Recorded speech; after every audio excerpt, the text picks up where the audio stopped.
Sit with that number for a second, because everything in this story bends around it. On July 17th, the WTA closed the ballot for its Star of the Swing award, the fan-voted prize crowning the defining player of the entire grass court season. And when the votes were counted, nearly 9 out of every 10 fans had cast their ballot for a woman who did not win Wimbledon. Her name is Eala, and the player she beat, not on a tennis court, but in the court of public opinion, was Linda Noskova. The same Linda Noskova who, just 5 days earlier, had lifted the rosewater dish on center court as the new Wimbledon champion. Read that again. The champion lost. The fans had spoken, and they hadn't spoken quietly. They'd spoken by a margin of almost 9-1. So what happened here? Was this a mistake? A glitch in the system? Or does it reveal something about this sport that the trophy case can never show you? To answer that, we need to rewind. Not to Wimbledon. Not even to the tournament everyone was watching. We need to go back 5 weeks, to a rain-soaked, half-forgotten stop on the tennis calendar that almost nobody outside the sport noticed. Birmingham, a modest developmental event, a rung below the tour's main stage, the kind of tournament players enter to shake off rust and rebuild points, not to make headlines. Eala went there needing grass matches. What she got instead was chaos, rain delays stacking the schedule, brackets bunching together, everything compressed into a pressure cooker. She was supposed to cruise. Instead, she found herself locked in a 3-set final against a Czech qualifier, grinding out every point to win the title. It looked like a footnote. It wasn't. That single week is a hinge the entire story swings on. It gave her rhythm on grass. It gave her a jolt of belief at exactly the moment she needed one. And it gave her enough ranking points to walk into her next tournament seeded, not as an underdog scraping in, but as a name the draw had to respect. That next stop was Berlin, 1 tier below the very top of the tour, the place where the sport's biggest names start sharpening their grass game before the big one. And there, Eala didn't just survive. She climbed all the way to the semifinals. That run is what turned a quiet ranking climb into a genuine storyline. It's also what handed her the 29th seed at Wimbledon, a seed that, through nothing but the cruel arithmetic of a draw sheet, put her on a direct collision course with a defending champion in the 3rd round. And this is where the story stops being about rankings and starts being about a single afternoon that changed everything. Center court, Wimbledon, 3rd round. On the other side of the net stands Iga Swiatek, 4-time French Open champion, one of the most decorated players alive, the defending champion of the very tournament they're standing in. By every reasonable measure, this is the moment Eala is supposed to be a footnote in someone else's highlight reel. Instead, she wins the first set in a tiebreak that stretches all the way to 9 points. Then she takes the second set, 4-2. It's over. On the most famous court in tennis, in front of a global audience, she has just beaten the reigning champion.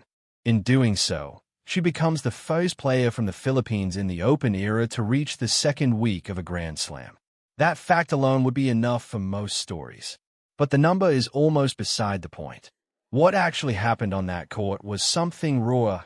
The moment a promising young player stopped being a story about potential and became a story about a rival, live, in real time, in front of the exact audience that would soon be asked to vote.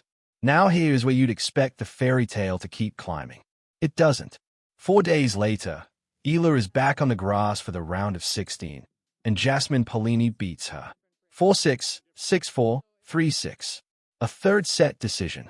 Not a collapse. Not a blowout. The kind of narrow, brutal loss that happens between 2 players ranked inside the world's top 30 on any given day.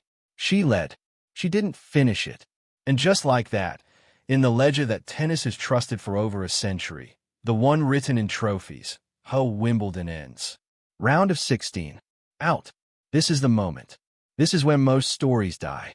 The champion crowned, the challenger eliminated, the narrative seemingly decided. Except 5 days after that loss, the WTA opens the vote for Star of the Swing. And the fans, the same fans who watch her lose to Paolini, who watch Noskova go all the way and lift the trophy, don't hesitate. Eala takes almost 90% of the vote. Noskova, the actual champion, finishes 2nd. Not close. Not contested. A landslide. So which ledger is real? The one written in silverware, or the one written in what people actually felt while they were watching? Because here's the uncomfortable truth the traditionalists don't want to hear. They're not wrong to be upset. If you're Linda Noskova, you won the tournament that matters most, and 5 days later your own tour's fans tell you a woman who lost in the fourth round mattered more to the season than you did. That has to sting, even if she said nothing about it publicly. And online, the backlash was loud. Comments calling the result absurd, a popularity contest overriding a Grand Slam. But that criticism misses what this award was actually built to measure. The WTA didn't create Star of the Swing to repeat the trophy list. They created it to capture something trophies can't: attention, resonance, the pull of a story people can't stop watching. And by that measure, the vote wasn't close, because the story wasn't close. A ranking climb from outside the top 40 to a career-high number 28. A win over a defending Grand Slam champion on the sport's biggest stage. A 3-set heartbreak that didn't end the story, it deepened it. This isn't even unprecedented. Last year, Zhang Qinwen won the equivalent fan favorite honor despite missing over 2 months with injury and finishing the season without a Grand Slam title. Fan-voted awards, run honestly, have never been a disguised trophy count. They measure who people can't look away from. And that's the real headline hiding under the number. A 28-year-old ranking, a nation that had never before produced a second-week Grand Slam run in the Open era. Now it has, and the entire tennis world just voted, almost unanimously, that it noticed. Because this isn't just sentiment. Sponsors read these numbers. Broadcasters read these numbers. Every tournament between now and the US Open is quietly recalculating its schedule around the reality that her matches move people. She lost to Paolini. She didn't lose the summer. And the difference between those two sentences is exactly what nearly 90% of a voting public was trying to tell you, all at once, without hesitation. When the hard-court swing opens in a few weeks, she won't be walking in as a surprise anymore. She'll walk in known, seated, expected, already inside the room she used to be knocking on the door of. The scoreboard says round of 16. The vote count says something else entirely. And if you've been paying attention, you already know which one is closer to the truth.